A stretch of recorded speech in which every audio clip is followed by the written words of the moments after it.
All right, now in another Eyewitness News investigation, the Louisiana Legislative Auditor released his final report on the Louisiana State Police and former Commander Mike Edmondson. Eyewitness News investigators revealed the facts of that audit 2 weeks ago, and today reaction rolled in from across the state. We have live team coverage with reactions from Baton Rouge tonight. Paul Murphy is live at the state capitol. But first, investigative reporter Katie Moore with a closer look at what's inside that audit. Katie? Well, in it, Auditor Daryl Prepara paints a picture of a man and his family living on the state's dime, enjoying perks and benefits beyond what he may have been entitled to. And then there's that side trip 4 troopers took to San Diego. The Louisiana Legislative Auditor confirmed his draft findings in a scathing report about the Louisiana State Police. Auditor Daryl Prepara's report says former Colonel Mike Edmondson may have violated the state's ethics code, and while the state's top law enforcer, the auditor says Edmondson may have broken the law. But the probe into state police began with our reports with the New Orleans Advocate about a side trip 4 troopers took on their way to a conference in San Diego.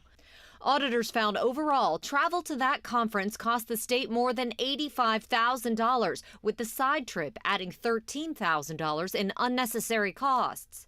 Auditors confirmed our reports that some of the troopers charged the state overtime for hours they didn't work. One of those troopers, Lieutenant Rodney Hyatt, who was demoted over the trip, submitted a 17-page response to the audit, saying Edmondson told him to take his wife on the trip and, quote, have a good time. Hyatt says he considered that an order. Once auditors started peeling back the layers of the investigation, they found a colonel who may have been living above the law, getting free perks on the job and off, taking his family and friends along for the ride, especially during Mardi Gras. Auditors found Edmondson let friends and family use taxpayer-funded hotel rooms that were meant for state troopers. Edmondson's deadline to respond to the audit was this week, but he said in this letter he will submit a full response January 15th. The letter focused more on the leak of a draft report to our partners at the Advocate than it did the auditor's findings. Edmondson's replacement, Colonel Kevin Reeves, said the LSP is making changes to prevent abuses from happening.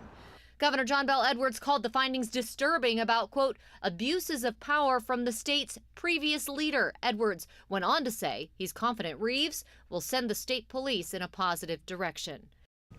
Now, this is not the end. The auditor's findings will be forwarded on to prosecutors for consideration. That includes the state attorney general and district attorneys who may have jurisdiction. Now